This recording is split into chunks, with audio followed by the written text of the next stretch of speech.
Hello, Garland Nixon here. Let's talk about Olaf Scholz going to Washington, D.C., and why the neocons want out of the Ukraine tar pit and whether they can get out. Let's talk.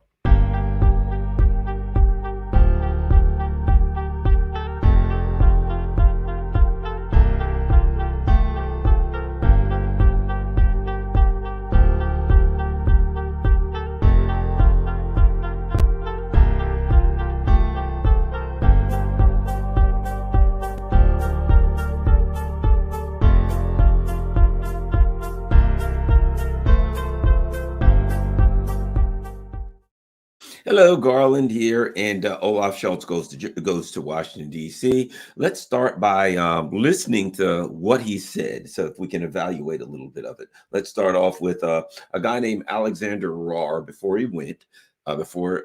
Scholz went to Germany, made some comments that I think are important. He said, "There's a lot of talk in Germany about why Scholz really needs to go to Washington now.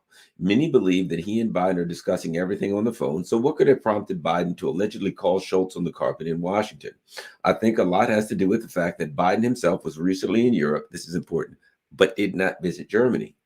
He has not visited Germany as a president so far. He was twice in Poland, and by this, he clearly emphasized that Poland is the main ally in Europe for him today. I think it's a slap in the face for Germany. Absolutely. One thing is clear, and that is the United States, the Poles in NATO are now, of course, the U.S. is NATO. There is no NATO. There's only the U.S., and NATO is a little tool that the U.S. uses to run the foreign policy for its vassals in Europe. But in Europe, the poles are on either side. One is the UK. Clearly, the UK is an extension of the U.S. empire. The elite ruling class in the UK only consider the needs of their allies in Washington, D.C. And I don't say they're rulers or their lords, they're allies. They consider themselves part of the decision-making process. They can, whether they are or not is debatable, but they consider themselves part of the U.S. empire. They consider it like an Anglo-Saxon, British/U.S. empire. And so they're part of that, which means, of course, as you can clearly see in the UK right now, that their population, their citizenry is not part of the equation. You can see that the UK economy is in a spiral, in a death spiral, and it's already hit bottom, to be quite frank, but it's going below bottom. So you're basically the lifestyle and the living standards of the people in the UK is destined for what the term we used to call would be third world status. They're heading there in a hurry. I don't see how they get out of it because in order for the UK to get out of this spiral they're in towards third world status, the rulers of the UK would have to have some consideration for it. They would have to act in a manner to alleviate the economic suffering of their people. If they just keep doing what they're doing, basically in a nutshell, what they're doing has caused the economic spiral in Europe. In order for them to, in the UK, in order for them to mitigate the economic spiral, they would have to do something different. They would have to say to the U.S., what we're doing is hurting our destroying our economic lifestyle. We've got to act to mitigate that. That's not the ruling class in the UK. That's not what they're about. That's not what they care about. They're perfectly happy, because keep in mind something, as in all neoliberal environments, the ruling class are going to get wealthy. And the fact of the matter is this: as the cost of living increases for the general population, who are they paying that cost of living to? As rent goes up, who are they paying that rent to?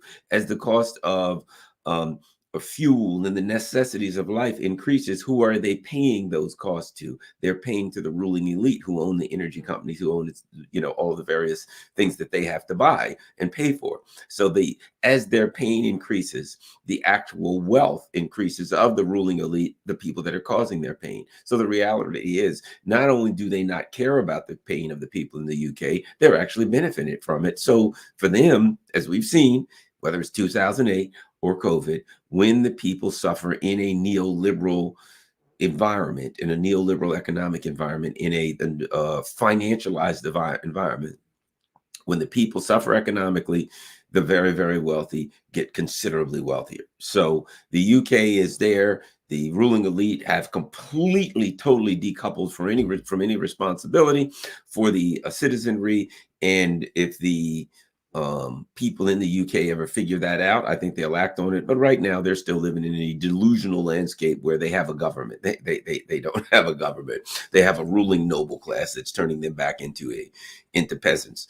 But at any rate, so that's one side of one pole. The other pole is clearly of power in NATO is clearly now the Baltic states, Poland, the extreme Russophobic, fascist, the furthest far right, most reactionary forces. Because, I mean, let's be honest, people are starting to make, some people are waking up to this. The United States is a reactionary, far right, fascist, reactionary country that disguises itself as the nice guy. Look at its favorite, it's always been its favorite countries. Look at Israel, what Israel's turned into.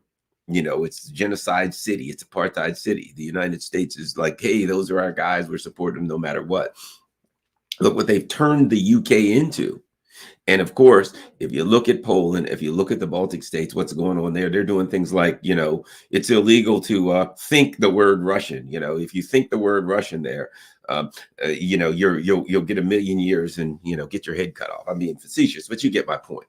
Their government is getting so extreme as to be clearly of a totalitarian nature in the Baltics and in Poland, of a totalitarian nature, and as extreme totalitarian governments tend to be, completely decoupled from the needs of their people.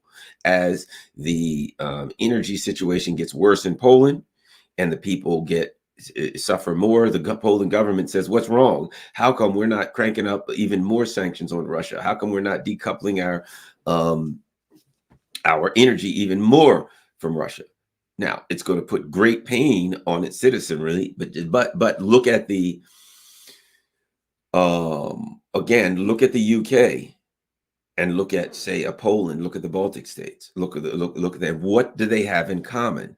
The governments have decoupled from the needs of their people. The governments are asking for policies that will make the neocons in Washington happier, that will make their Washington masters happier, but that will bring great economic pain on their people. And the two poles of that are the Poland, Baltic, along the border of Russia, and the UK, the most Russophobic and the ones that are bringing the greatest pain, because their priority is pleasing their masters, pleasing their allies in Washington, D.C., the neocons. And I add, if you look at who the neocons are and you trace their lineage, most of them, it comes back to Poland and Ukraine and that very same geographical area.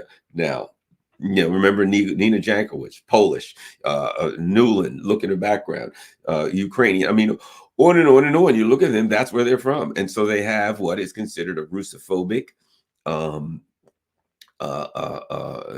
insane hate for the Russians, a racial hate for the Russians. It's no shock that they're so well aligned with the fascist people in Ukraine, because they are ideologically aligned with them when it comes to their hate for Russia and when it comes to their desire for a kind of a globalist, totalitarian, authoritarian world government. It's just a little difference on how and why they want to work it out.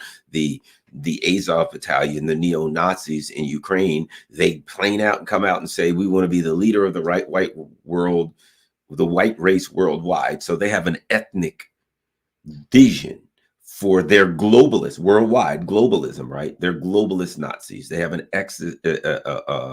ethnic vision for their globalism, whereas the neocons have an economic vision and a military, maintained by military power, but they have an economic vision.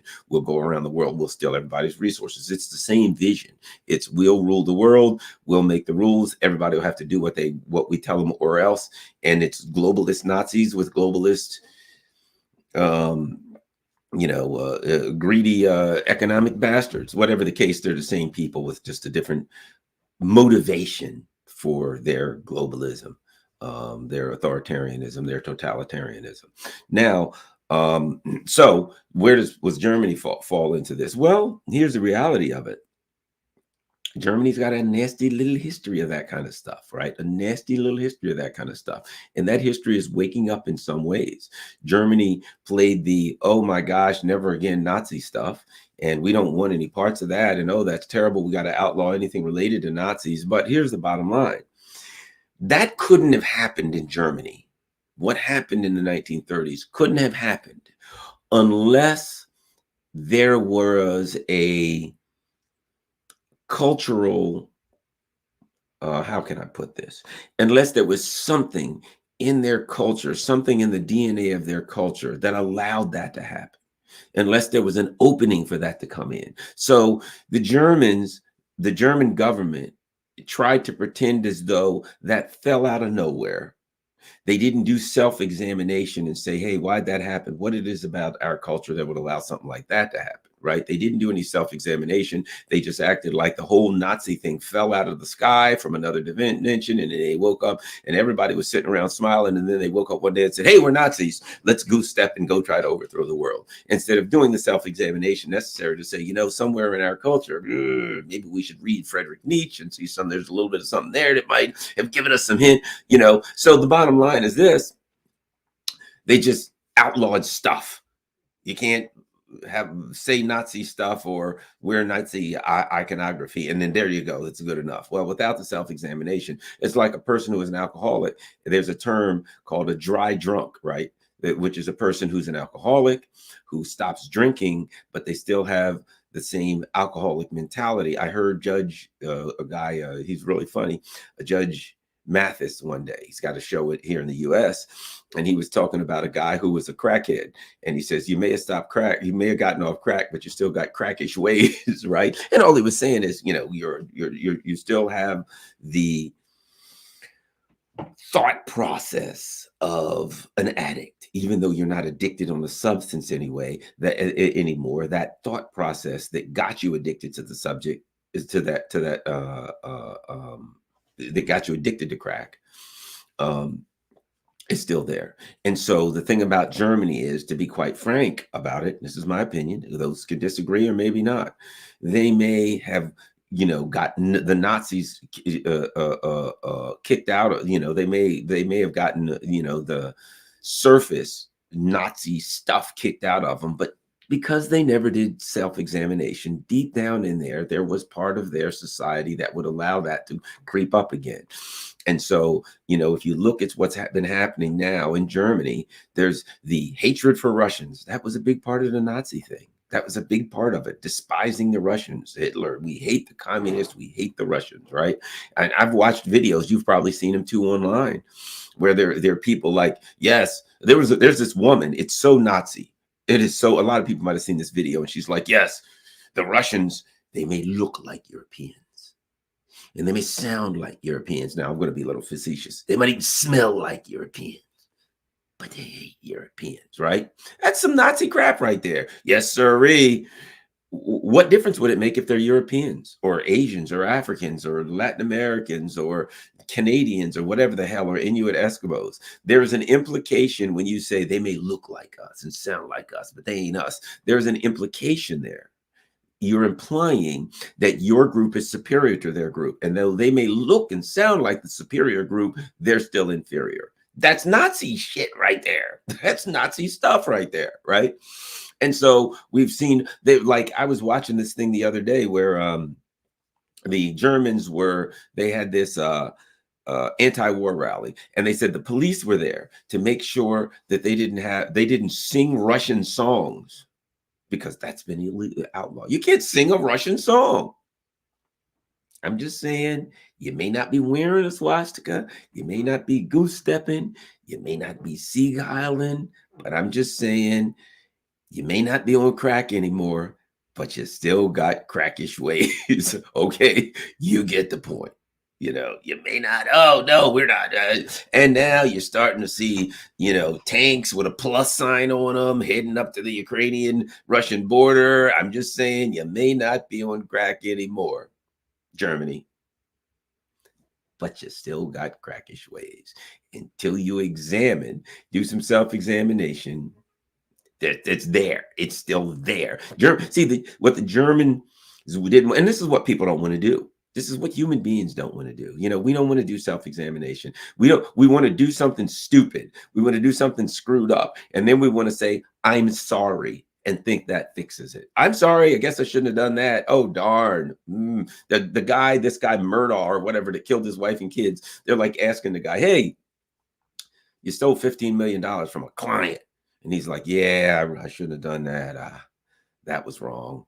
I apologize. Shouldn't have done that. But there's an issue. You can say, I'm sorry now that you're caught.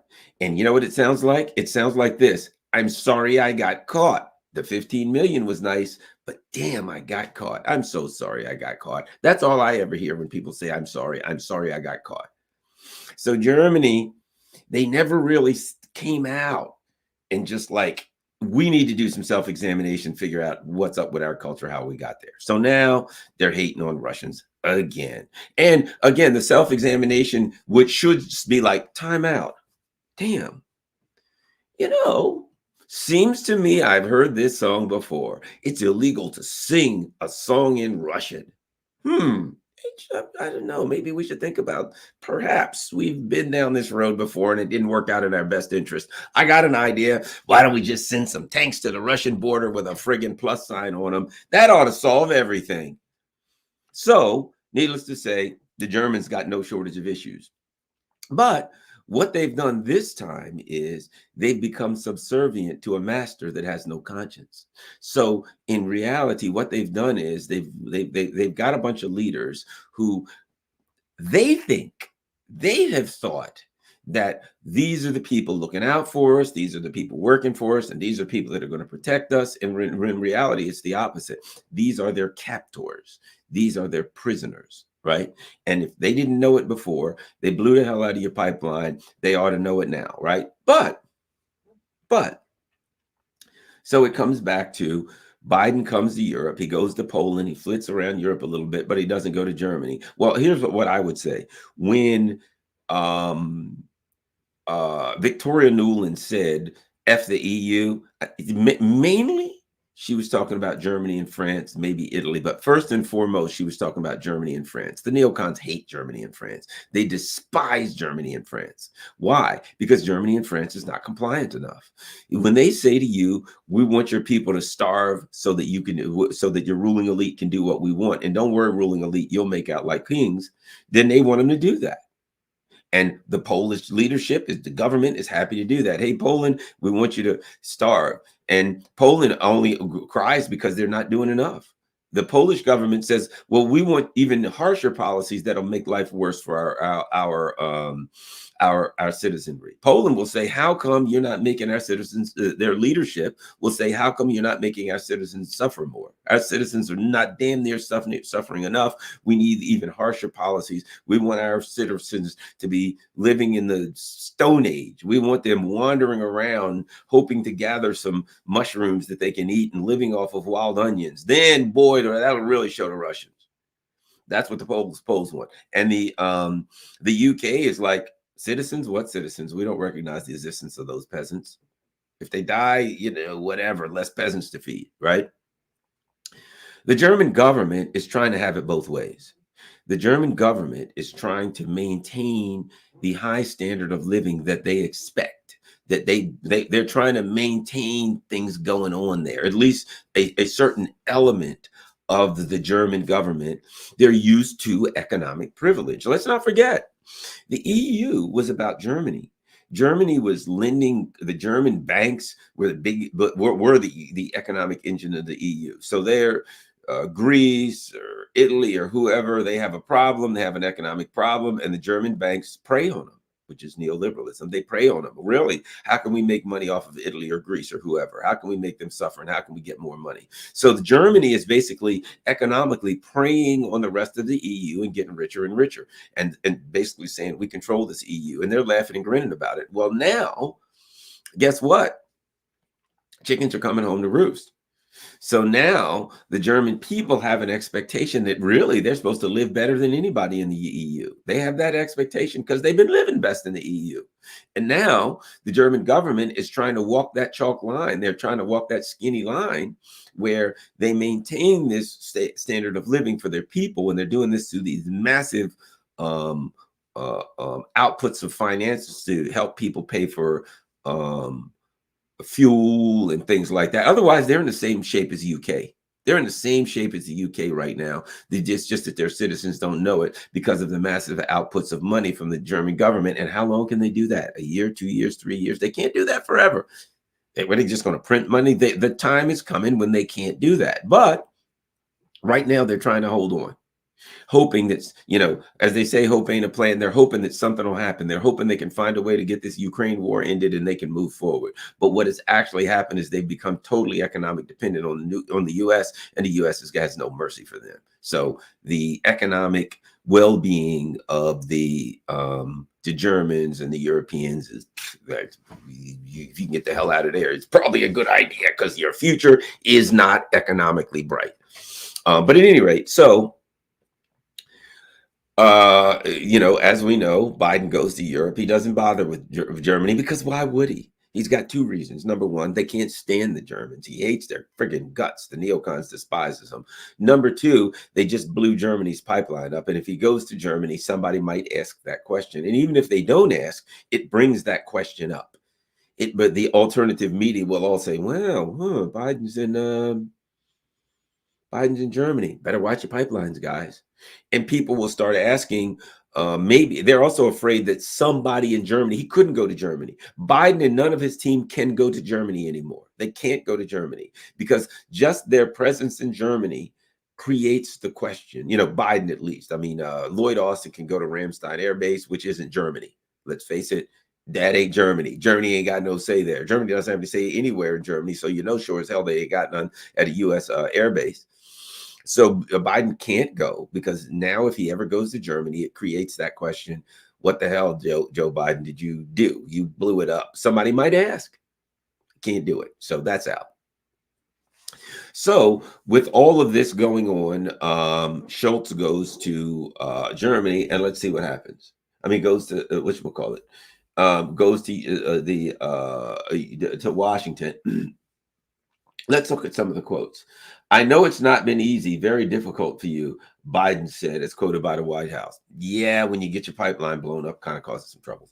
He goes on, it says the meeting comes following coinciding decisions by the U.S. and Germany to provide Ukraine with Abrams and Leopard battle tanks. Well, not exactly. Oh, yes, in that Germany's going to provide the U.S. with tanks, Ukraine with tanks, and U.S. ain't. I mean, think about what happened with the whole tank thing. Germany said, we don't want to send tanks unless the U.S. sends them. And the U.S. said, okay, we'll send them. And then Germany was kind of forced. They said, okay, we'll send them. And the U.S. said, yeah, we'll send them on the 12th of never. The U.S. was like, we'll send them. When? Well, we put in orders for them. And certainly there's a lot of other countries that have orders ahead of ours. So whenever the tanks are built, we'll send them. Could be a year out. In other words, we ain't sending tanks. They just said that to snooker the Germans and force them to do it. And the Germans were like, hey, we've been had. And the U.S. was like, yeah, shut up and send the tanks. I mean, that's the U.S. Shut up and do what you're told. And the Germans said, okay, we'll shut up and do what we're told. They were humiliated. So Scholz says, it's really important that we act together in lockstep and that we made it feasible that we can give the necessary support to Ukraine during all this time, right? Scholz pointed out the importance of sending the message that the West will support Ukraine as long as necessary. And I really appreciate the very good cooperation between the two of us, the governments of the United States and Germany and Europe, he said, noting the transatlantic partnership is in very good shape now. Now think about that. He got humiliated and degraded and abused on the issue of tanks and lied to. And we now find out that Joe Biden blew up his pipeline. And what is his answer? Oh, really? You've been attacked by the U.S. You've been lied to by the U.S. You've been abused by the U.S. What do you have to say? Our relationship's never been better. It's great. We're working together. We're in lockstep. In that you are in lockstep. In that they do whatever they want to you, and you say thank you. What has been so clearly revealed in this in the relationship between Germany and the U.S. is the relationship and potential relationships for the U.S. and any future present allies slash vassals. One of the things that happened recently, I got to throw this out there. You know, I had done a tweet. It was a satirical tweet, but I did a tweet about, Joe Biden saying we have a plan to blow up Taiwan. And that tweet went viral in Taiwan and China to the point where the Taiwanese government went to the U.S. State Department and said, is it true? Think about that. A tweet. I just did a tweet. Me. I literally did a tweet and said, hey, Joe Biden's got a plan. Breaking news. It was a satire to blow up Taiwan. And the Taiwanese government, is that right? The Taiwan government, I got to stop putting E's on the end of it because it's China. The Taiwan government literally took it seriously. And a lot of politicians took that seriously, I guess, because I'm in DC and, I'm a radio host or something. They asked the US government, is it true? Do you have a plan to blow our country up, to destroy our country? And the Chinese then came out and said, hey, we demand an answer. Are you planning on blowing up and destroying Taiwan? And people laughed it off and people said, how crazy is that? Do you believe that, Garland? But why did that happen? The reason it happened is because the U.S. has revealed they had a plan to blow up Germany. They had a plan for the destruction of Germany. So if you and me and somebody else are friends and you kill your other friend and somebody says, hey, Garland, yeah, I think he's got a plan to kill you too. I'm going to go ask, hey, man, you got a plan to kill me? Well, that's absurd. Why would I ever kill a friend? Because you just killed your other friend. And now I think you might kill me too. It was reasonable for Taiwan to assume that the U.S. might blow them up because they blew up their last friend. And in fact, one of the things that happened, I saw a video that was sent where with some scholars and intellectuals in Taiwan and China having this discussion about my tweet. And the discussion they had was, well, if the U.S. is planning to blow up Taiwan, let's say, if they're planning on blowing it up, then they probably got explosives all around the island and they have saboteurs. And maybe some of the same people that are telling us that tweet is false are in fact the saboteurs. And they got into this intricate plot of Biden's plan to blow up Taiwan. Why? And you may look at it and say, well, that's crazy conspiracy theory. Is it really? No, it's anyone who is an ally of the United States, once they've seen what's happened to Germany, is saying, my God, are we next? And that's going to have an effect. And if you look at the Germans, they got a contradiction. I'd like to use that word, contradiction. There's a contradiction here wherein Olaf Scholz comes to DC and says,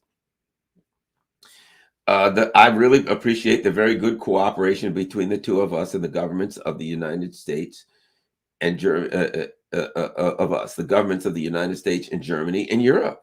That's what this guy says, right? There's a contradiction because underneath of that, everybody's looking at the elephant in the room, or as I like to say, the blue whale in the telephone booth. And everybody's saying, well, that does not align with the reality that the world knows that the U.S. attacked your country and blew up your pipeline. And basically what the Germans, but when Scholz came here, I believe, I don't know, maybe it seems to me, I'm going to guess. So here are the two possibilities that people are discussing. Oh, here's one possibility that people are discussing.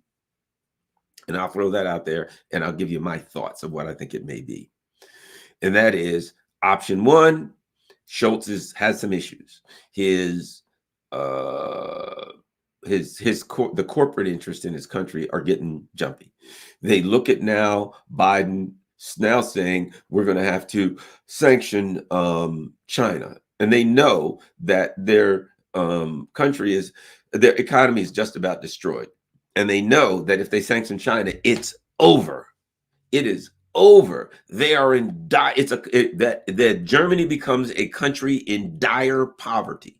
dire poverty, lean-tos, shanty towns, starvation. They know good and damn well if they start sanctioning China, they're third world. They know that. So option one is Scholz is going to Washington to say to Biden, man, we got problems. This thing ain't working out. We got to do something. I got problems at home. I'm getting pressure at home. We need a fix. We need out of Ukraine. We can't sanction China. This thing's not working for us. Option one, possible. More likely what I think, option two. Or maybe more or less likely. I don't know. Let me give you option two. Option two is that Biden called him here. Biden said, Scholz, you get your sorry behind on a plane, because you know that's how he talks to him. Scholz, yes, sir. You know, like a Marine. Olaf Scholz, sir, yes, sir. You will immediately drop what you're doing. You will get on an airplane and you will be here by Friday. Do you understand me, Mr. Sir? Lieutenant Scholz, or Sergeant Scholz, if you used to watch Hogan's Hero, reporting for duty, sir. And the only thing he may say, sir, request permission to go to the bathroom before I leave. And Biden, of course, would say, permission denied, scum. At which point, Scholz would then poop himself. He would soil himself as instructed. He would soil himself. No question. If Biden said, you do not have permission to go to the bathroom. And Scholz said, but sir, if I do not go to the bathroom immediately, I will soil myself. And Biden said, duh.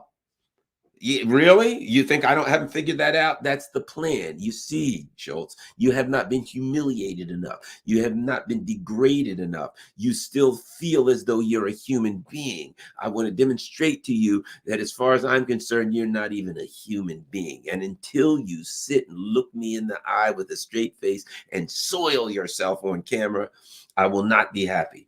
And you know what? Scholz would sit there, look him in the face, kind of like you ever had a baby and the babies, well, you look at the baby and the baby's got a funny look on their face. They're like, and you're looking at the baby like, hey, baby, are you doing what I think you're doing? And the baby's like, they're kind of looking around and you're like, uh-oh, time to change the diaper. Anybody that had a baby knows that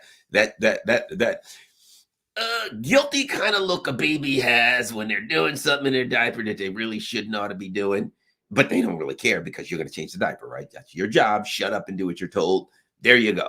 Except Joe Biden ain't changing the diaper. He says to Scholz, you will soil yourself on camera, and I don't want to see that guilty baby face look. Scholz just soils himself on camera, and he fights it, but he can't do it. He tries to sit there and look like this, and then he goes, and then because he knows that people are around him, and they're like, you know, it's like, his assistants are listening and watching, and they're like, is this guy really going to soil himself on camera in front of Joe Biden? The guy probably soils himself on a daily basis and not even look funny. And they're all sitting there looking, and they're thinking to themselves, oh God, no, don't do it. Please, you've stooped so low. Please don't do it. And he's sitting there looking, and Biden's looking, and Scholz is looking, and Scholz is looking, and Biden's looking, and all of a sudden the people all around him go, oh my God. And they hold their noses, their eyes are watering, they run out of the room, and they shake their heads, and they say, God, take me now. We have been humiliated to a level that is unacceptable in a civilized society, and a couple of them just jump out the window and kill themselves because they've sat there and watched the leader of their country soil himself on command of Joe Biden. Now that may sound a little facetious, but it may not be. It may not be. So at any rate, he's, of course, after Scholz got himself straightened out, shall we say, if Biden permitted him to do that. If Biden told him, after you soil yourself, you will get on the plane. You will do nothing but get on the plane, and you'll come here immediately. He'd do it. I mean, let's face it. Effectively, when you allow him to blow your country up, blow your pipeline up, humiliate and degrade you, you kind of really effectively already soiled yourself in front of the world. And you walk up there, then you come to, so you see what I'm saying? Biden humiliated him, blew up his crap, and then said, shut up and come here and kiss my boot. in front of the world, because that's what he did. When you get here, you're kissing my boot. And he got here, hey, bring a bunch of cameras around. Scholz, what do you think? And of course, you know what Scholz is going to do. Things have never been better, sir. Everything's wonderful. Oh, we have a wonderful relationship between the U.S. This is great. Isn't this great? Ah. And then secretly, he writes a little note and he hands it to Biden, and it says, "Please don't make me soil myself in front of the U.S. press." And Biden just sits back, says, "Wait and find out. Maybe I will. Maybe I won't." So, since the press didn't all walk away, oh my God, oh. It looks like, I'm thinking probably he wasn't forced to soil himself until he got back to his plane. And then Biden personally called him on a satellite phone, said, "How you doing?" And Scholz said, "Hey, I'm doing great, but man, all those burritos you are giving me hell. We shouldn't have had burritos for dinner today because I got to run." And Biden said, "Yeah, there's a reason we had burritos, buddy. Shut up and sit there. It's going to be a long and smelly plane ride back to Washington because you ain't going to the little chancellor's room. You're going to sit right there, and you know the drill, buddy. You know the drill." So that's the bottom line. The humiliation and degradation of Olaf Scholz is complete. It's done. It's over.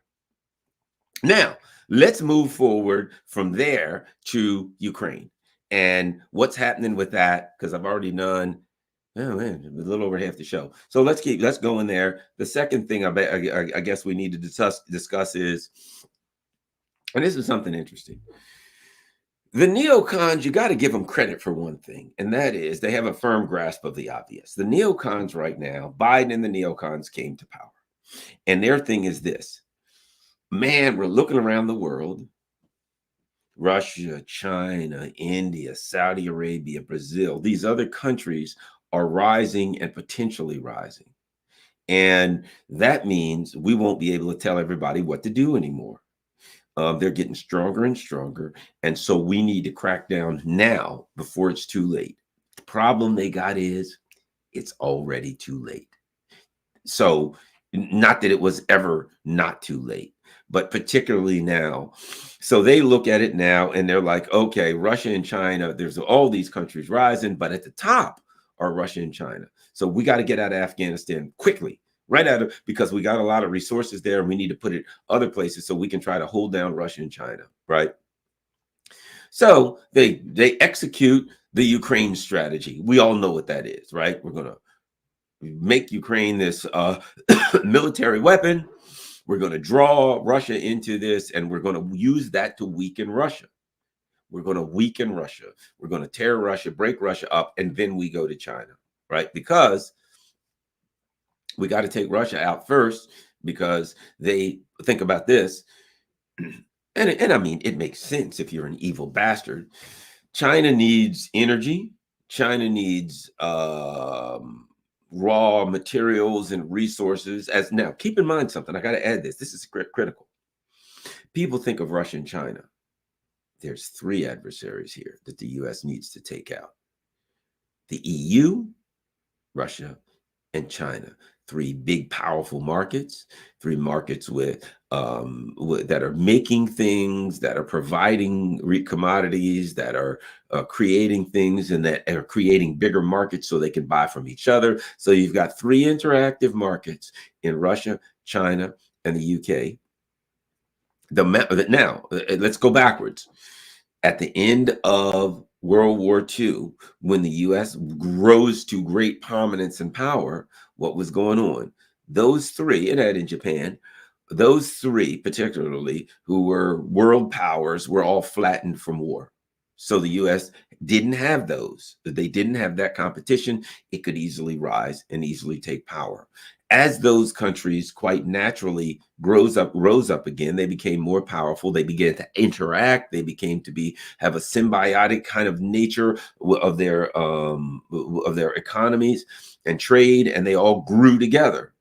The U.S. wants to kill all three of them. Right now, it's pretty successful with Europe. Well, only because it owns Europe. The U.S. is its dog. Europe is its vassal state, and the U.S., of course, is its arm in Europe has always been the UK. That's part of the part of the people. The UK is not a poodle of the US in any more way than my hand is a poodle of the rest of my body. It is part of my body, and it is a tool that I use to do things. That's all the UK is. They consider themselves part of the beast, right? Part of the monster. A monster has fangs and claws, right? They consider actually themselves the brains. The UK consider themselves the brains of the operation, and that the US is the muscle. The US is the fangs and claws monster. They consider themselves like they got a werewolf on a chain, and the US is the werewolf. And it's hard to control a werewolf, but it's hard to stop a werewolf either, because they're kind of violent, and they figure we got a werewolf on a chain. We got to work on always controlling this werewolf, but this werewolf is out to grab and mangle other people. That's the way I think the UK sees it. So at any rate, so the neocons come to power. Okay, we're gonna go back, and we're gonna, to just after World War II, to a point where we got to weaken Russia. We got to wipe out and completely take control of the economy in the EU. And therefore, if we get Russia, if you own Russia, China can no longer get the commodities that they need for this monstrous industrial machine that they have. They can't get the fuel that they need. They can't get the metals and all these things that Russia keeps feeding them. They can't get that stuff. And guess what? They get poor again, because let's face it, if we're honest about it, what is the US's plan for China? To make them poor again. They don't want China to be rich and powerful. They want them to be poor, pushed back into poverty. And of course, China can't go along with that. And of course, Europe is sitting there, India is sitting there watching, saying they want to do the same to us, so we got to work with them. So now they start enacting their strategy, and they see, okay, this seems to be going, oh crap, it ain't going so well. And it seems to be dragging out. And they're like, well, in their little minds, well, okay, fine. It's going to work in the long run, but right now it doesn't appear to be working, but trust me, it's working. Right? It's just a minute. And so they say to the EU, who they've had great success in destroying economically and weakening and stealing their industry. They say to the EU, look, trust me, just stick with us, and our plan for Russia is going to work. And the EU leaders know what time it is. So they're just like, whatever you tell us to do, we're going to do. It doesn't matter why. You don't even have to give us a reason. You don't have to tell us it's going to work. You don't have to tell us it's not going to work. All you have to do is tell us what to do, and we will say yes. That's the rulers, the leaders in the EU. They know their job is to say yes and to facilitate, in this instance, the destruction of the economy of the EU. That's what they're doing, and they're doing a damn good job of it. You got to give credit to the EU leaders. They're extremely effective at wiping out their own economy. Which, to be quite frank, how hard is that? It's hard to build an economy, but it ain't real hard to destroy your own economy if you are the equivalent of a traitor in your own country. You could plant dynamite in your own industry and blow it, or in this instance, you can just do whatever the US tells you and ship all your money away and stop taking the energy that keeps your economy going and all the things necessary. So credit to the EU leaders. They're very effective at enacting the plan of the US neocons to wipe out the EU economy. They're real good at that. Give them credit where credit is due. So now the US looks at the neocons. Let me add this. This is important too. And that is, it's the nature of neocons to want world hegemony. But it's also the nature of neocons to have no care whatsoever for the domestic goings on of their own country. In the same way, look at what's happening in the UK. The UK rulers could care less. The people in Europe, it's getting worse and worse in the UK. Now they're rationing eggs and vegetables, and they're like, oh man, there's not enough this and that, and everything's expensive. And what are we going to do? It's going to get a whole hell of a lot worse. And I would like to say before it gets better, but it ain't going to get better. It's going to continue its downward spiral. And the leaders are unconcerned with that. They're unconcerned. They're more focused on, we got to work with the US. So they're doing what they need to do to work with the US, which they're wiping out their economy. So the neocons, things are good. Look, if you got three monstrous economies to take down, you can honestly say they've had success with one of them. Two to go. So they're just going to convince the Europeans Look, guys, just hang on. Won't be long now before the Russians will crash. And the European leaders will just say, you don't really have to tell us that. The European leaders will say, look, we know what the plan is. You don't have to tell us that sooner or later this is going to happen. We know it ain't going to happen. And we know our job is just to destroy our, we know you just want to take out Europe, and we're good with it, man. Don't worry about it. You don't have to give us a lie.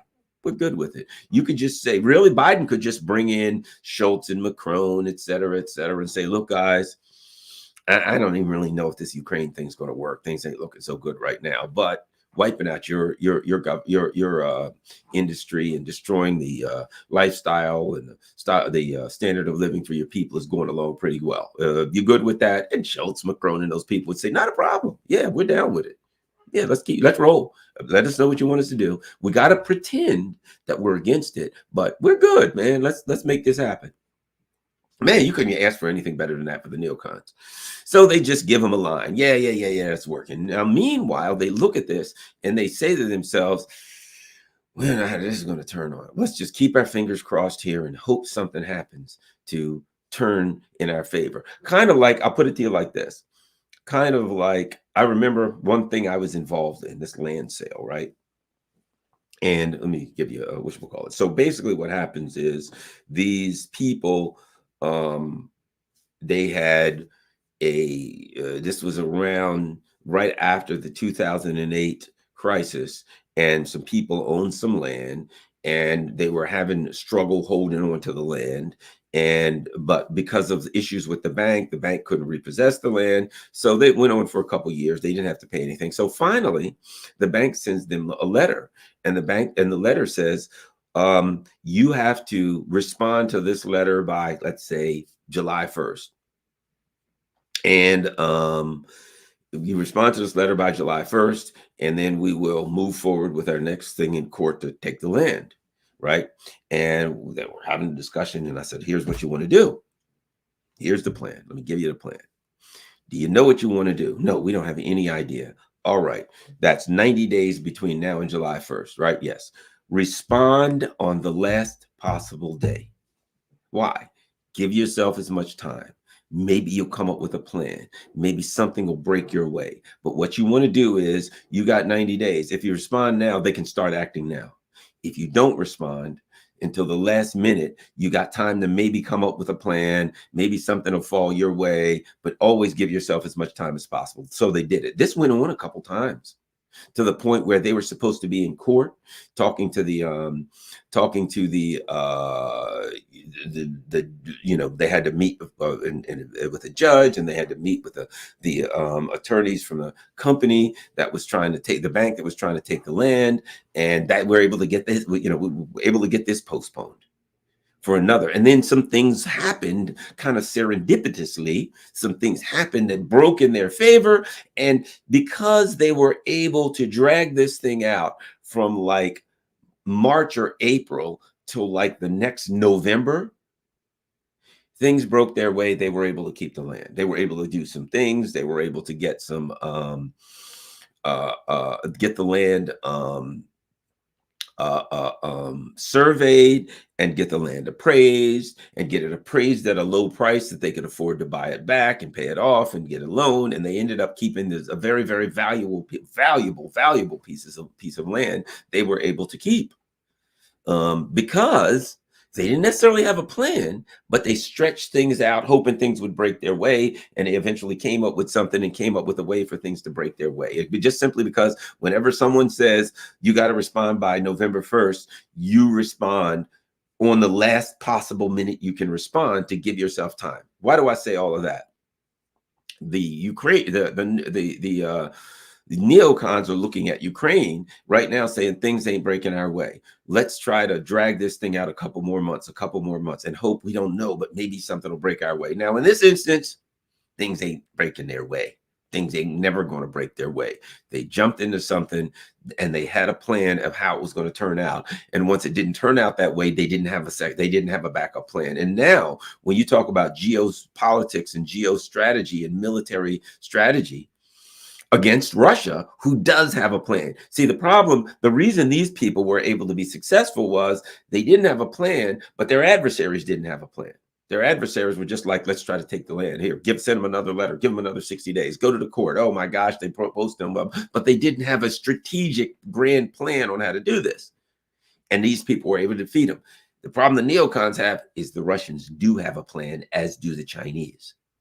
So now you don't have a plan. Your adversary does have a plan. You're going to lose that one every time.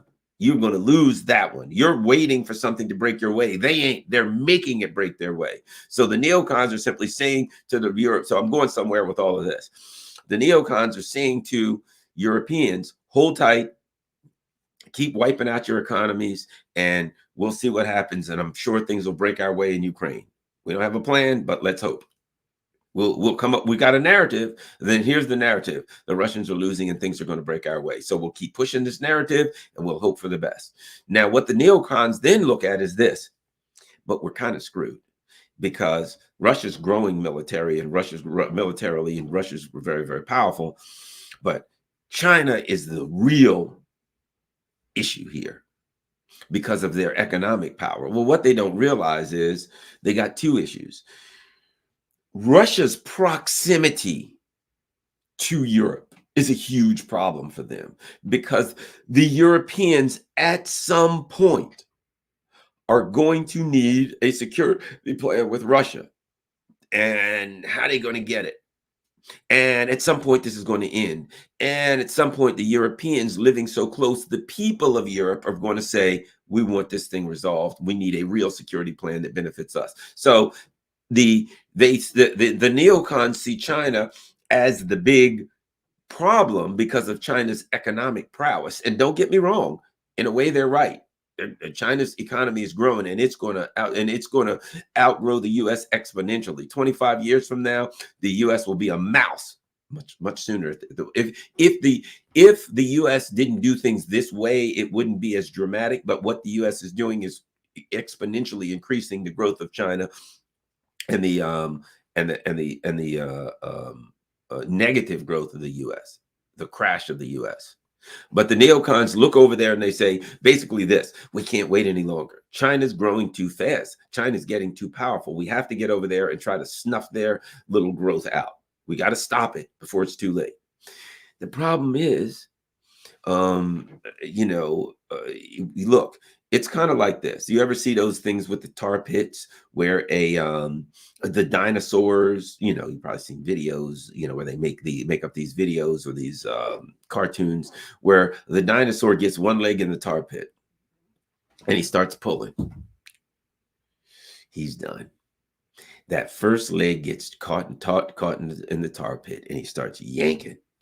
And the more he yanks, the more he gets drawn into the tar pit.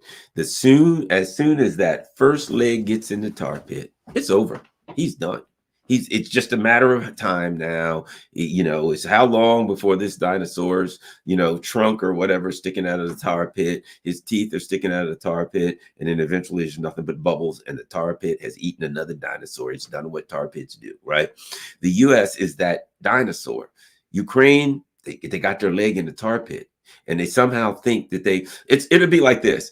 A Tyrannosaurus Rex is chasing whatever. For the purposes of this, we'll say there were deer back then, but they weren't. There weren't. But the Tyrannosaurus Rex is chasing a deer, and he sees the deer. And he bites at the deer. And just as he does, his foot goes in the tar pit. And he looks around and is like, holy crap. And he's got the deer in his mouth. And he don't want to let go of the deer. He wants to hold on to that deer, but he's caught in a tar pit, chasing that deer. That deer got him caught in a tar pit, right? And he wants to eat the deer, but he's caught in a tar pit, so he's having trouble, and he's trying to fight to get out of the tar pit. He's trying to hold on to the deer, and he looks, and there's an elk. It's even bigger than the deer, and is that elk yummy and tasty? So he's in the tar pit. He's got a deer half hanging out of his mouth, and there's an elk. He wants to eat the elk.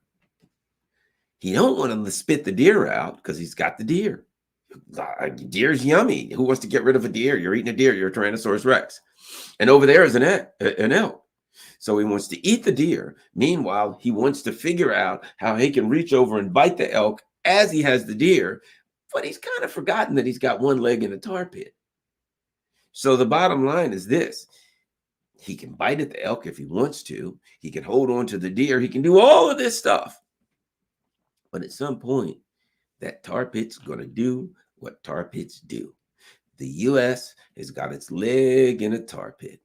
And the tar pit is not just Ukraine. The tar pit is also Europe.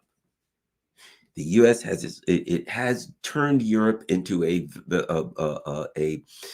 wreck, a disaster. At some point, two things got to go down here on the European continent. Number one, at some point, this Ukraine project has to meet its maker. At some point, people are like, well, yes, sir. The U.S. wants to send troops into Ukraine. What do they got? 50, 100,000 troops max that they can cobble together. And are they really? Can they? How long would it take them? Okay, what are they going to do? Send them in on foot? Hey, what are we going to do? We're going to go into Ukraine and challenge the Russians. We got 75,000 troops together. All right. What about tanks? I think we can cobble together maybe 1,000. Really? What else do we have? When it comes down to it, they're not going to have the ground forces. Hey, Germany, how you fix for tanks? We gave them all to Ukraine. Latvia, Poland, yeah, we gave them all to Ukraine. They've been blown up. UK, we didn't have many in the first place, blown up in Ukraine. So they have demilitarized themselves. Demilitarized their allies. They don't have many forces in the first place there. And how do you think the people of Europe are going to be real thrilled? A bunch of people that are starting to come to the streets and say, we want peace. What do you think is going to happen when they make the call? All righty, there, France, time to do a mobilization and call up. We're going to war with Russia. The French people who've been saying, we do not want a world war, ain't doing it. It's not happening. Not going to happen. Don't think it would work very well in the United States either. All right, United States, we're doing a draft and a mobilization, and we're going over here and go to war with Russia. You'd have this country be ripped to pieces, torn apart. What are you going to do? You're going to have millions of young people that are going to say no. What are you going to do? Put millions of people in jail that say no? You got problems. You have problems. The foundation of a country that allows it to take massive military action is in deep and serious trouble. The people are unhappy. You've neglected them. You've put them in a bad situation, and they're not feeling real patriotic right now.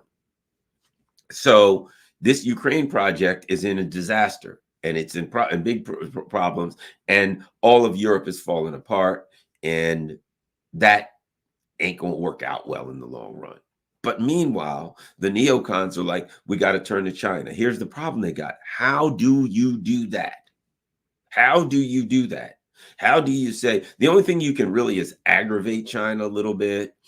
You can do like symbolic things. Hey, we're going to send a bunch of people from the House of Representatives to Taiwan. Okay. China's like, okay, yeah, we know you're going to do that again. We saw you did it, and you kind of played that hand, and it didn't get you where you wanted to. So what? Meanwhile, on the island of Taiwan, they got big problems there because two things have happened. Number one, there was an election not long ago, and the people of Taiwan, the two major parties are the DPP and the KMT. The DPP are in power, and they're effectively the Olaf Scholz party, right? Or maybe more likely the Zelensky party, in that they're like, hey, China, please come blow us to bloody hell and destroy our island. We'd be happy for that to happen. Yay, right? And the KMT is a nationalist party, but it's an old school nationalist party. It's a nationalism that says we don't want these Yankees to come over here and tell us what to do and get our asses blown to smithereens. We want to stay with the status quo. We are smart enough to know that if we go in the direction of Ukraine, we're all going to die, and we don't all want to die. At least you may have issues with their ideology, but they don't all want to die. That's at least some level of practicality there. So they've been meeting and working out deals with Beijing. They're set to win the next election. So really, the Chinese can kind of lay low. They can wait for the next election before they make any decisions on Taiwan. If the KMT, as is expected, wins the next election, then it makes it very difficult for the U.S. to use Taiwan as in the same way that they've used Ukraine. Also, something that's happened, and I guess I was responsible for it. I've heard that, but whatever the case may be, as I said earlier, that tweet that I did, that satirical tweet that went viral in Taiwan, and the time, but it sparked a conversation. I have been told it sparked a massive conversation in Taiwan, and that was the conversation about if the U.S. and China went to war over Taiwan, what would be the outcome for Taiwan? What they would suffer? And I think we know if two nuclear powers went to war and China and Taiwan was was the battleground, well, there wouldn't be much of Taiwan left. It wouldn't even be an island anymore. It'd be just a lump of uninhabited rock in the middle of the South China Sea. And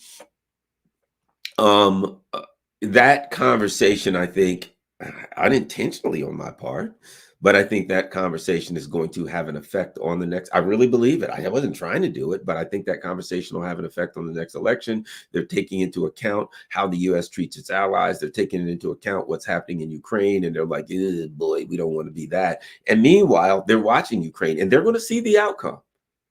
They're looking at that, and they're going to see the outcome, and they're going to see what happens there. So it's going to be very, very difficult for the U.S. to use Taiwan as the flashpoint to start some kind of a war with China, which, and as many of us have said, I mean, let's face it, a war between two nuclear powers, how does that end? It's pretty simple. The loser nukes the winner, who then nukes back the loser. You know what I mean? Two nuclear powers. The U.S. goes to war with China, and let's say China was losing, they'd fire off nukes. Let's say the U.S. lost, they'd fire off. So if the U.S. were able to start that war, that'd be game, set, and match anyway. And the neocons, being the psychopaths and sociopaths that they are, psychopaths and sociopaths never take into account the outcome of their action. So that's not something that's going to terribly bug them. Okay. But bottom line is, in order to engage China, they got to somewhat get loose from Ukraine. And China knows that.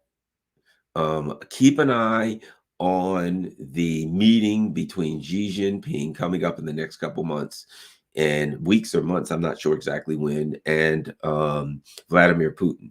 There are those who believe, and this is a discussion, that they will sign a mutual defense pact of some kind. I can make arguments for both. My inclination is they probably won't, because they don't have to. They have an alliance that implies that they can do that already. But there are other things they could do that would be subtle, but that would imply that, for instance, they could start producing something together militarily that would make it clear they're working together. They could do some things that would make it clear they're working together, make it obviously blatantly clear. So something's coming up between these two world powers, and I think it's something that's going to send a clear message to the U.S. Where they stand. Whether it'll send the message that the two of them have a de facto mutual defense pact, I don't know. It wouldn't surprise me, but it could simply be they meet and they do economic work together, or whatever. They could just reinforce their friendship and their alliance. I don't know, but don't you kind of feel like something's going down there? I don't know. At any rate, so that's where we are. Germany, Scholz came over here. Maybe he was called over here to be humiliated and degraded. Maybe he actually came over here of his own accord to complain privately and then publicly come out and say, hey, everything's wonderful. And of course, the neocons are trapped. They got their leg in a tar pit, and they're stuck, and they don't know how to get out of Ukraine and go after China. And the longer they stay, the more the world makes it clearer that they support Russia and China outside of the U.S. and their vassals. And there's another big anti-war march coming here in 18th, an anti-war rally on the 18th of March. And as far as I'm concerned, I think that started with the people who, pushed back against the rage against the war machine rally, which I could care less. Fine, great. The more the better. Apparently, there's a lot of organizations and they're going to build this. And apparently, this is a decidedly left-leaning. So that's what this is. This is anti-war, but it's a decidedly left-leaning anti-war rally, which is fine with me. Look, if the right-wing people want to come out and have an anti-war rally, more power to them. If the lefties want to do it, more power to them. If the Rage Against the War Machine says libertarians, lefties, righties, anybody who wants to come, more power to them. All of these things work to build the anti-war movement, to get more anti-war people out. I ain't opposing that, because that puts pressure on the machine and it starts to show them they got a problem. And it also provides cover for those who want to do some more anti-war work, and allows this thing to expand in the US and in Europe. So great, wonderful. There's another one coming March 18th, and I think that's a good thing. So thanks a lot, everybody. So let me come over here, and we're going to go through the super chats. Man, there's a lot of people on. We're going through that. We got 1,700 people. All right, let's go through the super chats. I don't know if this... Ooh. The blank is mine, World King. Thanks a lot. We got some people that just have questions. Curtis Mitchell says, thanks, Garland, for being real, always in your analysis of important issues. Thanks a lot, Curtis Mitchell. We got a couple more here. I like to go through all of them. G, ex-POTUS giving a speech last night at CPAC. I told NATO, Russia can take this building down. G, this is top secret conversation. He broke the law. I don't know, but I do know this. One of the things that he did was he did the China stuff. Yeah, we need to get out of this war. Now, China, it's a whole nother story. So again, what you got a lot of this is the difference between the people who want war with Russia and the people who want war with China. Well, to me, that ain't getting us nowhere. That ain't getting us nowhere to say I want war with China instead of Russia. He's doing the anti-China, playing the anti-China game. Tish M. Garland, it was so wonderful to see you on Redacted. How pathetic are the collective West leaders? Oh, thank you. Yeah, I like Redacted. It's good. Thanks. I did kind of enjoy it. It was fun. They do a lot of good stuff. Fiona Whelan, thanks a lot, Fiona. It looks like pounds. I think that means pounds. Yay, Fiona Whelan. Let's keep going. Ooh. How about Jay Thomas? Brilliant analogy, Garland. Brilliant. Really, I thought it was kind of bland and boneheaded today, but thank you. Especially the part about the only part I really like is the part about Olaf Scholz pooping himself. Disproportionately chatters to contributors. Come, people, show the love. Thanks a lot, Sancho Relaxo. Oh, that sounds good. Sancho Relaxo. Mr. Robato. Let's see. Chu Ling Tong. Thank you very much. All right, Jura Maladites. Thanks a lot, Jura. Wow, cool, all kind of cool names. I guess they're people from all over the world. Now we're going to Rockfin. We're going to Rockfin. Biden's just a tool for neoliberal crap yourself. Yeah, he is. Does anyone think Scholz is so subservient because he's on the Epstein flight logs? Well, here's the thing about it. Let's be honest about that. According to Christine Hagen, the ruling elite in Europe, they're not subservient. That's the wrong word. Subservient implies some level of independence, that they are independent and they're working for somebody. The reality is they're part of the problem. My hand is not subservient to my body. It's part of my body. The ruling elite in Europe are traitors. They're quislings. They're occupied by an enemy, and they work for the enemy. So it's not that the U.S. needs something on them to force them to do something against their will. No, they're traitors. Traitors are just traitors. They're quislings. They're working for the enemy. They're spies and working for the enemy. So they're getting something out of it. All right. Anything else? All right. And we got a couple more.